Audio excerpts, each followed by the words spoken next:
welcome to the third episode of The Forecast, where we get to talk about the things that went down in Huntsville over the last weekend. Right on. So let's get into that. Lose 2 to Huntsville in their barn. Both, speaking of sellouts, both nights. Yeah, looked like a fun place to be. If you're a Huntsville fan, absolutely. Yeah, very good fun, energy there. Very fun place to be. Good for them. So in the first game, it actually looked okay in the first, fairly even. Macaroni salmon once again looking good to start. Also a note of immediate apparent impact. New guy, number 44, Reed Perpeluk. Perepeluk. I'm not sure how it's actually pronounced. It's Perepeluk. So Perepeluk, and if you say it fast, Perpeluk. I'll tell you what. You know what? I don't really think it matters how you say his last name. If I was anybody on the other team, I would call him Watch Out. That dude is scary. So anyway, running around all game, throwing good hits. So good to get a good start there. Open up, and with that good pressure, Gagnon just snipes one. Really? Over the stick side. Beautiful shot. And so it looked, I thought it was going to be good. I was like, okay, we had a good start. We're up 1. Yeah, I was like, here we go. This is exactly what we talked about. This is what's... Yeah, so, we remained okay into the end of the first. Second period came, kind of tipped a little in Huntsville's favor, but still... But there were some good things. Yeah, no, definitely still pretty close. Mo passing on the breakaway, not my favorite thing in the world. Granted, he came back the next night and scored, so clearly made a good choice there. I just think he thought he saw somebody. That Leaf was there. Yeah, I got the idea. It's just like if you got such an open shot. I get you want to get it to that kind of guy and put it in his hands, but it's all right. But in the second night, anyway, I'm just going to move on from the. I don't know, that first game, I guess we'll go over the rest of it. The first game was a good game. It was. They were both good games. But. So there was a dust-up in the second where big old shoving match, people falling over. After that, I feel like the momentum went all havoc. Macaroni gives up a couple, just gets beat clean. Yeah. From that close. And I think the workload might be getting to him. I'm not sure going from playing one game every 6 to just playing every night is really a sustainable strategy for someone who's not used to that workload. Mm-hmm. He's played well in the games that he's been able to. He probably hasn't had a workload like that since since his amateur days. So yeah, so he did what he could. He gives up a couple, and then going into the third. They just go down a couple more, and then they fail to capitalize on a pair of 5-on-3s on the power play, which is just it's hard to get anything going if you can't. Special teams is so important. Like you fight and you earn those penalties, and coming up a bit short, I'm sure is going to leave a bad taste in their mouth. So yeah, so it was just a tough go after that scrum in the second. It was just they were chasing the game for the second half of it. Anyway, we'll move on to the second night. Reed Cooper, our new goaltender we just signed. 1 hour after the recording of this episode, Reed Cooper was waived. Started in net. We had good energy and good shots through the first for the most part. It's just bad bounces combined with just no puck luck. Yeah, it was just the ones you need. And even down 2-0, they were still skating. They were still with it. And after the 3-0 goal, the third one was a dagger. With Cooper getting pulled, it just And I don't know. I don't even know about pulling him there. Hindsight's 20/20, but I just don't think I would have went that direction with it. It wasn't like he wasn't getting in the way of anything. It just the ones that got by him were like. Yeah, it's hard to say. There's a lot of reasons you can pull someone, whether it be his individual performance or whether it's kind of a message from the coach, like, dude, this guy deserves better. Yeah. We need to be playing defense in front of him, because I mean, and even the ones that scored, they were like just weirdo. Yeah, like they were just the ones that you need, and they were the ones that went in. So yeah, I mean, they were clogging in front, and I mean, the third one specifically, it was just like we couldn't get the puck out from in front of the net. yeah, It just kept finding its way back out there until Yep. it found its way in. So After that, we go into the next period, or I guess I think it's probably still in the first. I can't quite recall, but they did get out of fourth towards the end of the first. right. And then Panucci gets in a fight in front because I don't know which Huntsville player it was, but he was trying. The Huntsville player had grabbed a stick and he was trying to yank it out from him, and eventually just fell on top of him. And whatever his name is, I forget it now. He was quite a bit bigger than Panucci, I remember. But he came in and just kind of forced the issue. I'm not sure how he doesn't take an instigator on that one because. But anyway, Panucci fights. Does what he can, but it's tough when you're a good bit smaller. And then another, by the way, both jersey tie down failures from Perpeluk and Panucci. So maybe I don't know. Joshy double stitched the tie downs, I guess, because they're. I was a little worried. I was like, wow, that's odd that both their jerseys came up. So because I mean that's rough. I mean, get in a fight where both fights the dudes just get the jersey pulled over the head. Like, yeah, that's a good way to get hurt. I mean, in that Perpeluk fight in the first one, I just wish that he had a proper shot at Reginato because I mean, obviously with the size difference, him and versus Reginato standing in trade, and he's going to work him. It's just a bummer that's how that went. But going into the second game, we got Mike Moran scoring in the second. I mean, there was just a little flicker of life, but it was a beautiful play too. It was a nice setup, good tic-tac-toe, and right. Good for Mo for getting a goal in the weekends where we don't have nothing going, But even after that, the momentum still just all with the Havoc somehow. They were running all over it.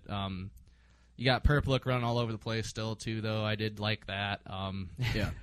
And a good note is all but one of his penalties that he took were offsetting. Yeah. So if you can take offsetting penalties where you're also like smashing dudes into the ice, you're getting under their skin. Yeah, and just being a general terror. Like, I'm cool with that. Do that all day long. And it looked like he was definitely kind of getting under former Storm player Connor Fry's skin because, man, they were just rolling all over the place, cross-checking each other, and then you got Perpeluk in front, taking him down after he takes another cross-check, just bouncing his head off the ice. Oh, he sent him flying out in front of the net, too. Oh, It was a good hit. Yep, I saw that. But yeah, that really got under his skin. Yeah. Going into the third, kind of same thing. Just don't have anything going. It wasn't really able to get it going. But so on the weekend, we went 0 for 9 on the power play, which is a problem. 0 for 9 on the power play is rough. Yeah, it's rough. You'd think you'd maybe even just luck into one. You get 9 power plays. That's a lot for a weekend. Yeah, I mean, granted, Huntsville is one of the top teams in the league. I mean, they were in first until Peoria just recently bumped ahead of them. Yeah, but now it's only a point difference too. So it's like if you want to compete for the top spots, if you want to get a good spot in the playoffs, you got to be able to beat those top teams. So, or at least be competitive. Yeah, I think that's an important thing is just keeping it close. Lose by 2, whatever. Like lose by 3, whatever. But when you lose by 7, it's hard. It makes for a long. It's hard to sit in silence for 13 hours, But I think we've all been there, and I think the silver lining is there was a lot of good things over the weekend. There's a lot of good things, and you can bring a little bit of that into the Peoria game, and that's going to be a big game. So. Yeah, I think it'd be nice to get a good win in front of the kids to Peoria. That's where my focus would be. Yeah. I would just put that shit completely behind me and move on and get ready for the next game. So. Yep, and I want to be clear that we love the guys that play here, and we will always support the guys that play here. Absolutely. And even when it's a tough weekend, like we've had a couple here just recently, just got to battle back. Just got to get back to a spot where you can put some away, Quad City hockey is really important to me. It's been a staple of my entire life. And, wins and losses don't really mean all that much. Like, I mean, it does, but it's not going to affect how I feel, or I'm not going to be like, oh, I'm done going to the games. That would be I mean honestly, on some of the social media stuff, it's kind of gross. So because there's some people it should be fucking ashamed. No, there's some people that I swear to God they don't ever say anything when they win. Yeah. They're not ever a good game. I don't even think they're loved going. what I saw tonight. Yeah, first off, I don't think they're going to the games. Just checking flow hockey and like they're just looking at the score and being like, "Ooh, do I get to shit on the Storm this week and talk about how I want the Mallards back?" Topper. Like acting as if the UHL was not also a single A low minors hockey league. Probably would have been under what single A is now. Yeah, so I mean, it kind of makes me sick the way some of the fans act on the socials after a tough loss. I mean they're literally just kids. I mean, how many of them are even over 30? Yeah. Yep. Like they're trust me, they're on social media. They see that shit. I can't imagine it's any more inspiring to play for. I mean, sometimes you need a fire under your ass, but when you hear somebody who like doesn't look like they know how to tie their shoes criticizing your game, like I don't know, it steams me up. So I can only imagine. And just so we're clear, like minor pro hockey, the UHL was a single A hockey league. Like the SPHL is also a single A hockey league. Like I know they won a lot in the UHL, but it's like times were a little different A back hockey. then. Yeah, it's completely different. So like, God, appreciate what you got. Because I mean, there was a time when we didn't know if we were going to have hockey here. Close. Yeah, and so I mean, and thanks so much to John Dawson for stepping in and bringing the Storm in, like. Because, I mean, geez, I've loved having the Storm here the last few years that we've been here. It's like Friday, Saturday night, going to the hockey game. Like, I don't know what else I would do. Yeah, it's a good excuse for me because I don't know. That's what I've always done. So right. But a little sidebar there. Going back to the last week's play. I mean, I guess it brings us to the Player of the Week, which is a little. You gotta think a little more when you lose a couple like that. For me, it's the new pickup, Reed Perpeluk. I mean, the dude was all over the ice. And one thing I noticed is like just about every hit he was making, the guys were just flat on their backs. There was no like bump. There was no like little shove. The dude just took them out. And I mean, he's a pretty big dude. I think he's 6'3", 225. Yeah, he's something. So like he's like not gigantic. That's but gigantic. He plays. When you got dudes who in the league who are like 6'5", he plays like he's about 6'9". Yeah, I mean he plays big, and I think that's like huge. He plays like a linebacker. Yeah, and that's a huge deal is when you can play big. I mean, and one other player. I mean, he's not playing right now, but someone who again plays above his size. Cole Golka is a good example. Oh yeah. The dude is no bigger than me as far as height goes. Yeah, but he plays in like front he's of the net. 6'3". He's in front of the net. He's making dirty plays all the time. You see him get into it all the time. Yeah, and he hits. God, he just hits. He's sneaky. He knows when to catch a guy. And you always love it because he comes up and under. Like it's always clean. Yep. So for you, Player of the Week. You know what? I liked what I saw out of Gagnon. That shot was like perfect. That was a pretty nasty shot. It had a lot on it. 6 or 7 more of those over the weekend, and it would have been really competitive. So I'd just like to see more out of that from him. He's done a lot of good since he got here. I'm quickly becoming a big fan of his game. Yeah, I mean he's had flashes of where he's just looked really. There's been some nights where it's just been dang, like get that every night. You know what I mean? Like, give that heat seek to the puck sometimes, and yeah, it's really good. I like what I'm seeing out of him. Just need a little bit more out of that. Right. So we'll move on to the Play of the Week. Why don't you go ahead and start this one off? My Play of the Week? Yep. Okay, well, I guess the old Gagnon snipe and to open the scoring for the weekend. There you go. Yeah, that's a positive. Guess I should have kind of went over the itinerary a little better. +1, one oop. Yeah, 1 + 1, and then it was then down 8. Yeah. But for me, the Play of the Week, I mean, this is kind of an unconventional one, but I found myself the happiest as a Storm fan over the weekend, watching Perpeluk just absolutely maul I think it was Connor Fry. I loved Fry when he was here too. He had a great game. He was great, but I'll tell you what, since he was playing for the Havoc, different sweater, Purple dude. Just mash him into the ice. I'm sure that felt a little bit more to him. So because the dude plays angry. The dude plays mean, and I think he's got that snarl on his face. Like he's a scary dude. He's got the best players.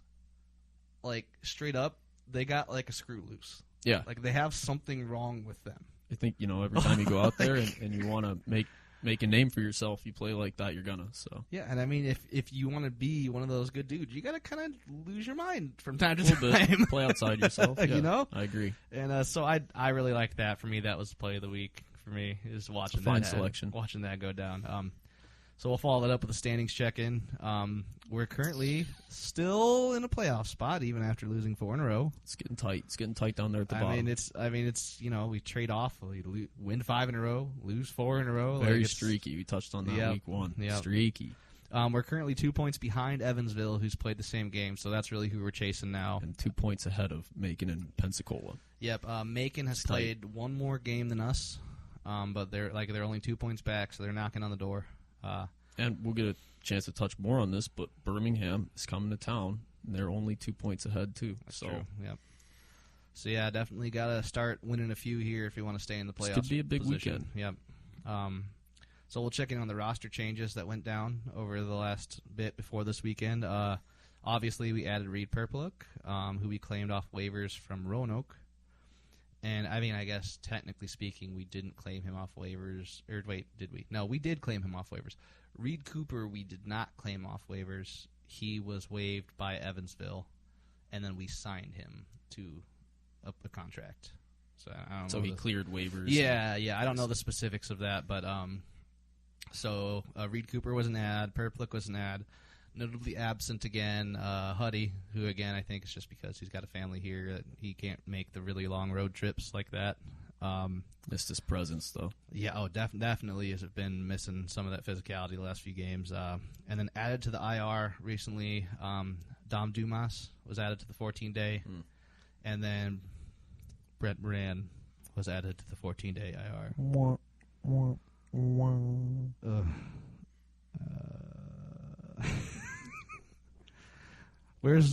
Do we have like a bat signal, but with Brent Moran? Like cue the like Batman or dramatic da da da da da, and it's like a little signal. It's tough. It's tough seeing. Arguably your strongest player go down, and yeah. I mean, granted, it's so hard to replace. So hard to replace a goalie like that. Like you can sign 20 goalies, but you can't put them all in the net at once. And trying to replace a Brent Moran is. And I mean, granted, Macaroni Salmon, when he's not been completely overworked, has looked phenomenal. I think that dude has stepped his game up. He's played outside of himself for sure. Yeah, I think that dude has stepped his game up big time. But a great backup option. Yeah, wanting to get Moran back for sure. Still on call-up, and notably scoring his first ECHL point, Slim Smirnov. He picked up an assist in the last game. I think he's played 6 or 8 games now, so he's finally got his first ECHL point. Yeah, good for him, man. And as always, we will mention Jan Salak, who is on team suspension. He's the only one we put on suspension this year. Put a little jail ball in front of his picture. Dang. Anyway, we'll roll on now to the preview of next week's games. Looking forward to it. Here's where I get to address my inability to tell days that start with T apart. For I thought the game was on Tuesday, even though I said it was on Thursday last week. Education Day game against Peoria is on Thursday. So tomorrow. Yes, because this comes out on Wednesday. Okay. Yeah. Think brain, do good. Yeah. So, my bad. It is on Thursday. Send in all your hate mail.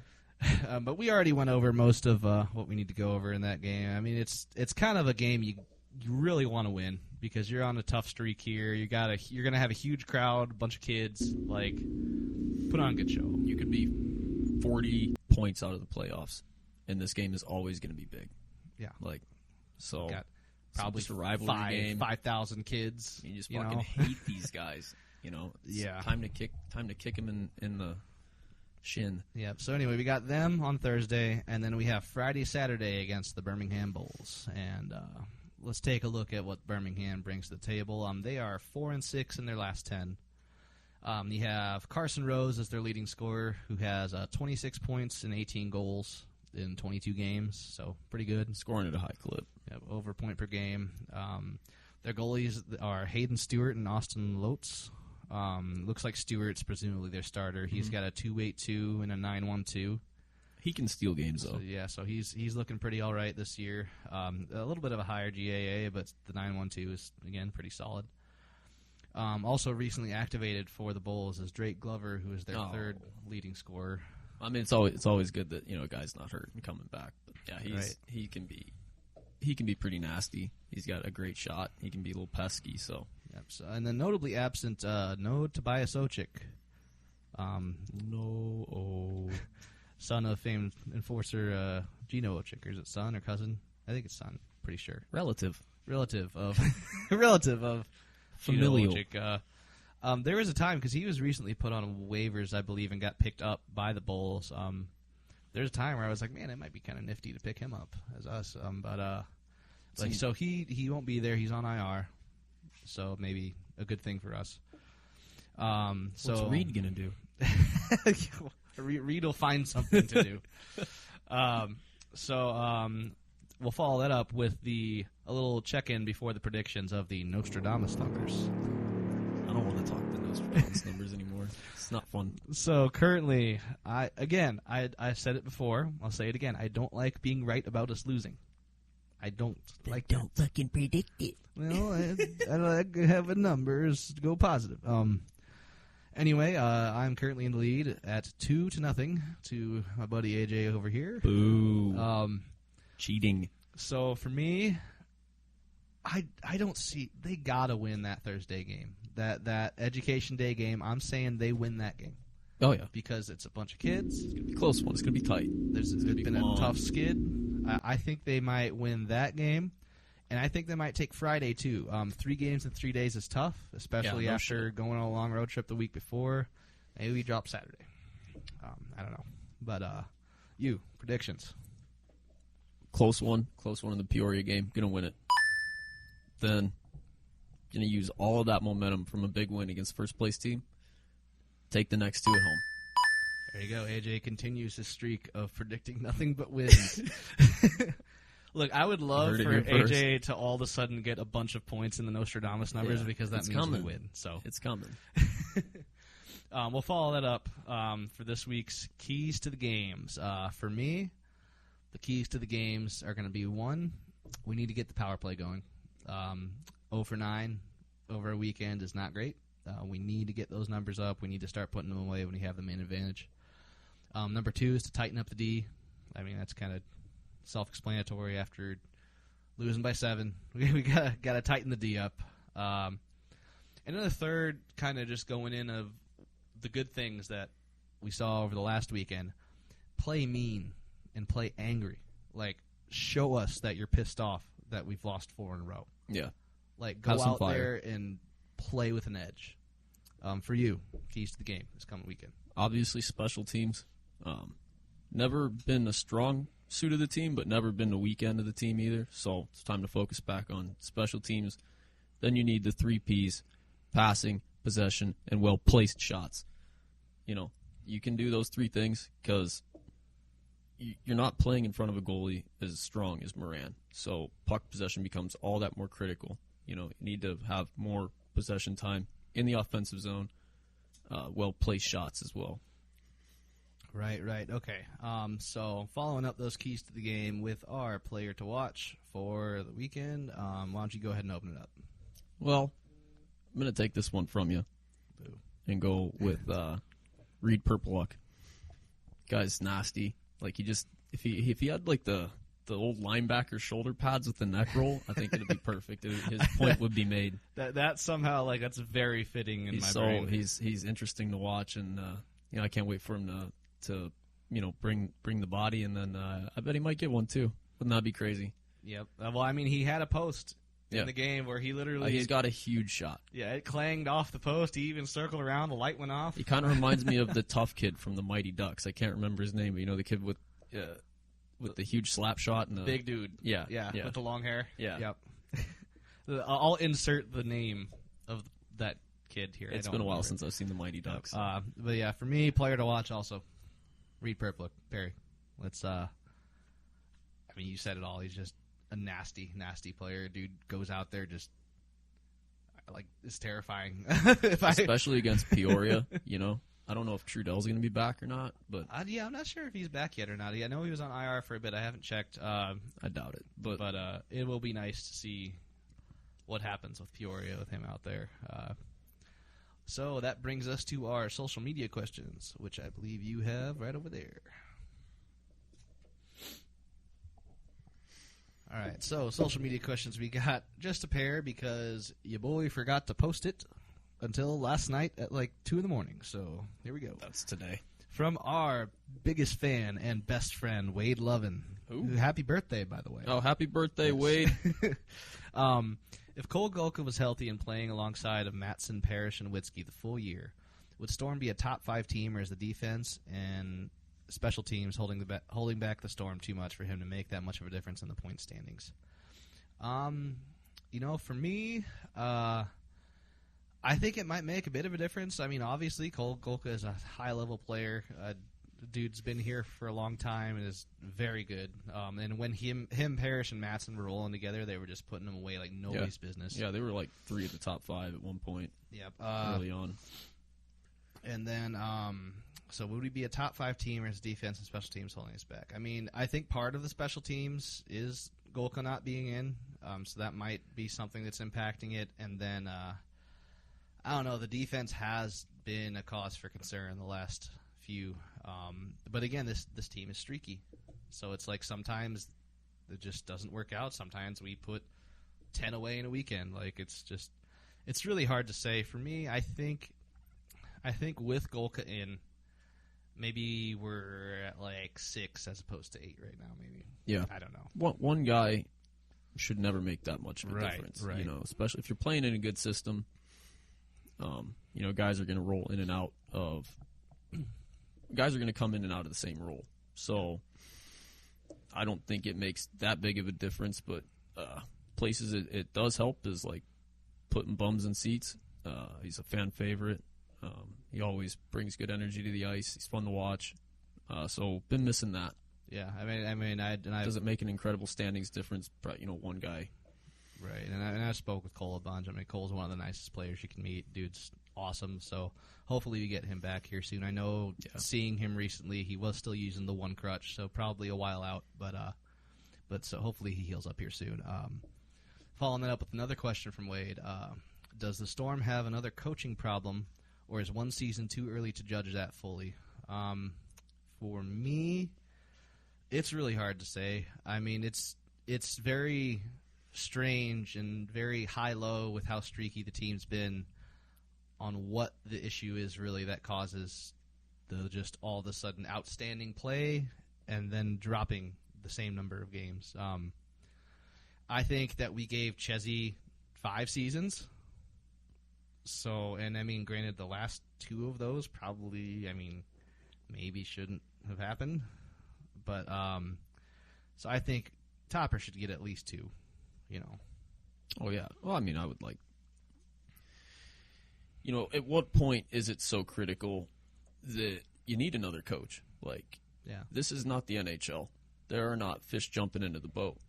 It is hard to find good coaching at a level like this. This is not where I think a lot of guys want to cap out at. So I've never been on that let's fire the coach bandwagon, because you're going to wind up like VC hiring an ex-scout to be your coach, and then you're going to fire that guy in 3 games. So it's never really about the coach. This is a league where a lot of guys get tenure and slotted in, and you're working the best you can with a constantly changing roster. And I like it. I like the offensive output. I think that's a change of pace and nice. So, right. So, So that'll be it for our social questions. After this, we're going to go ahead and bounce it over to our interview with Jennifer Johnston of the QC Storm Booster Club. She's going to have a lot of information to share with us, and we'll go ahead and bounce it over to that interview now. Thanks. All right. We are here with Jennifer Johnston. Yep. Of the Quad City Storm Booster Club. Welcome, Jennifer. Thank you for having me. Welcome. Very happy. And so we're going to go ahead and just open up to some questions we got for some information on the Booster Club. One thing is you got just generally, like, what is the Booster Club, and what does it do, and what's its goal and its job? Yeah, definitely. So the purpose of the Booster Club is just to promote hockey within the Quad City areas with the team, its players, the staff, junior hockey, whatever that might be, just promoting and helping hockey throughout the Quad Cities. Oh, very cool. Yeah. Awesome. If you want to field the second one, we can kind of Sure. alternate here. Yeah. That's right there. It's just that run there. Okay. So what are some of the things that the Booster Club handles for the team and the players? That is a loaded question because it varies from year to year. Okay. So we can we do team meals for the players usually twice to 3 times a month. Oh, wow. So right after the meals, we feed them, which is one of their favorite things. Yeah, I bet. We, if they need anything, if they need equipment, last year we got a ping pong table.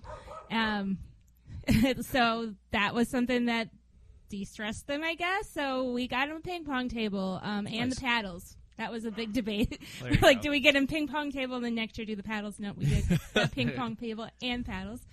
So it's really whatever they need. So we do events throughout the year to help raise funds for that. So we work with the coach and the front office staff to say, what does the players need at this time, and then we provide that to them. Oh, that's awesome. Very cool.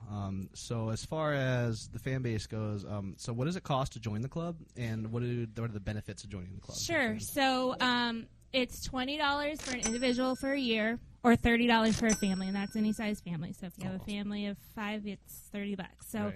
what that gets you is we have some member-only exclusive events, which is we have a welcome party at the beginning of the year, so it's your first chance to get to meet all of the players one-on-one time. Oh, that's awesome. We have a holiday-exclusive members-only event that is, again, around the holidays, again, to meet them. And we have a booster appreciation night at the end of the year to send them off along their way. So those are some member-only exclusive events just for Booster Club members and one-on-one time with players. Yep, I know last year they at the appreciation thing they did like team awards at the same time. Yeah, and I yeah. thought that was really Yeah, awesome. we- Very cool. Me and I think it was I'm not sure if Jenna went or me and the girls definitely went Yeah. though.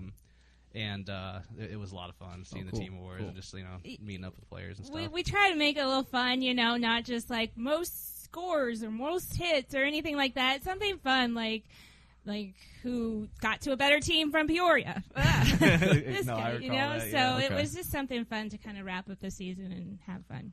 Yeah, it was a lot of fun. Like we've been members since like I think the first year we got the season tickets. I think 2 years ago or so, and they have a lot of fun events. That we Yeah, very we good. do have a lot of fun at it, and it's a good one-on-one time with the players. It's a Right, little. right on. I think most members. Just, at a lot of parties, we have them at a table with your one member, and then you can just kind of talk to them that way. So. Yeah, it's easy to get to know the guys that way. I know. Oh, I that's mean, neat. and then like for season ticket holders too, we do like the bowling, and it's always fun to just kind of like get to know the guys that are actually out there Yeah. playing. That's and a great opportunity for the fans. Yeah. Absolutely. Another perk to the Booster Club is we do a sponsor a player, too. So Okay. as a Booster Club member, you can sponsor a player just one-on-one, and that's a small fee, but then you can, go grocery shopping with them, get them bus snacks, Sure. all of that kind of fun stuff, and, Right. have dinner with them. And it's just fun these are just normal guys, to some people, they're just normal guys outside of the hockey rink. Right. So you got the next one there. So when does the club meet? So we typically meet at the second Tuesday of every month. Okay.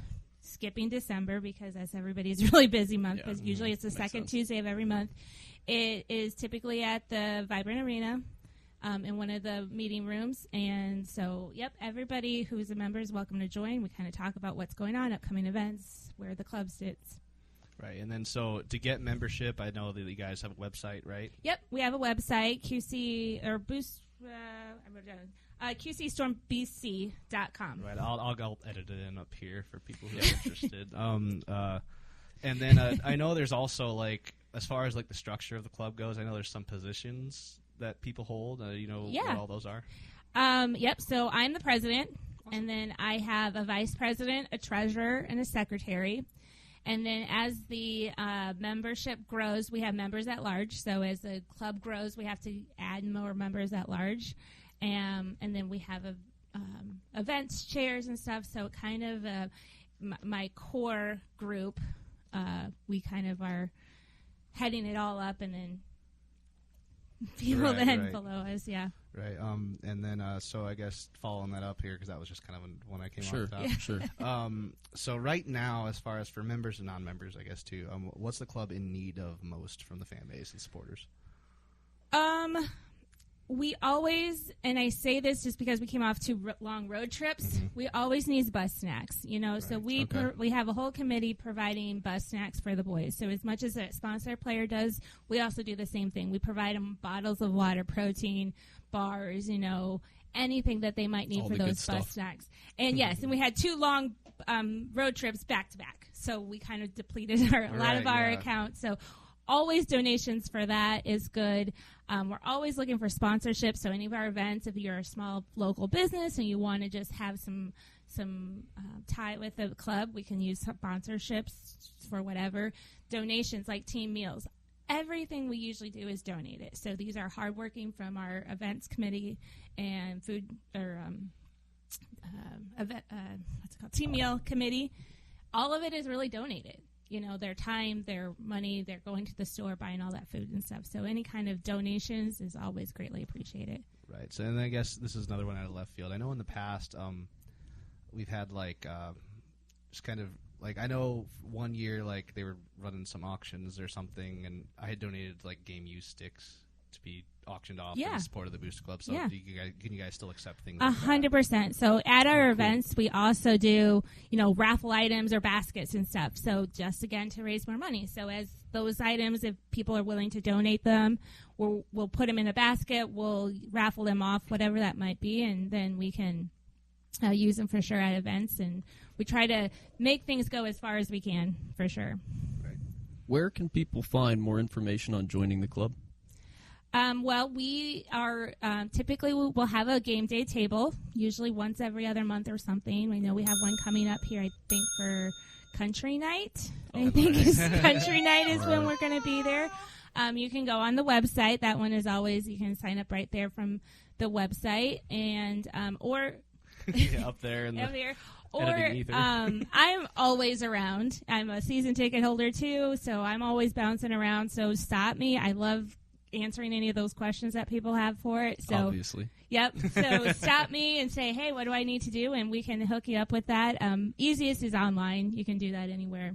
Right. And then just make your payment there too. And then so I guess following up on the game day table thing, I know you guys sometimes have, like, goodies that you sell on the table. Like, you know, during Christmas, you got the ornaments, and you got other kind of random player things. You always got something interesting going on. We always are. We're trying to do something interesting that maybe is out of the box. And so, again, we're always looking for new ideas, too. If you're like, hey, I saw this might be cool, bring those ideas to us, because we are not afraid of trying anything. So, yep, we did ornaments around Christmas time, which the players signed. They wore a Christmassy hat, and we put them on an ornament. So it was kind of fun.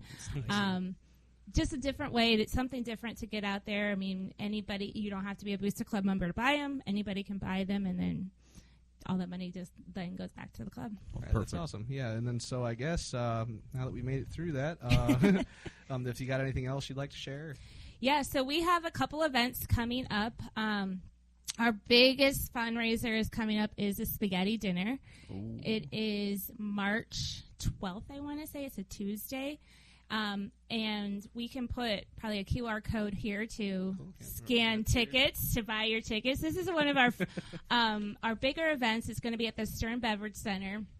What's really cool about this is that we're flipping the roles a little bit, and the players are actually going to serve you. Oh. So you're going to sit at a table.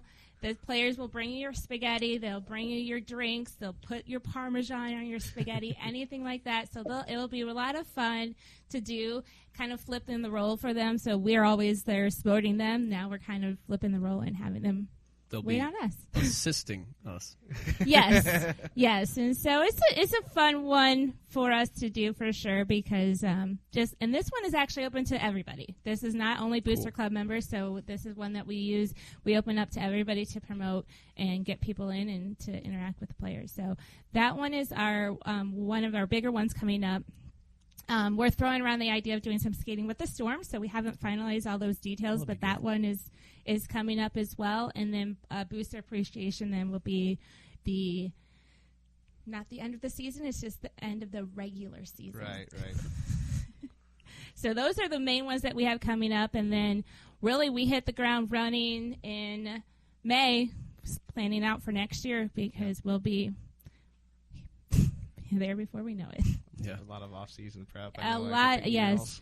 Yes, It's a we year-round do thing, a I lot take of it. off-season prep. So it is a lot of work. I have an amazing committee behind me to help us through it. And like I said, we're always looking for new ideas. So if you guys I'm never afraid to try anything once and see how it goes. So if anybody ever has ideas, shoot the Booster Club. Where I have Facebook, you can send us a message and we'll go ahead and look into it. Awesome. Well, I will put up some links up here to all the various Booster Club things, Facebook, online, the link to join and everything else. And I guess thanks for coming on, Jessica. Yeah, thank you thanks for so having much. me. We I appreciate appreciate you everything guys you do. inviting me. Yep, and thank you guys for joining us for episode 3, and we will see you next week. Have a good one. Bye.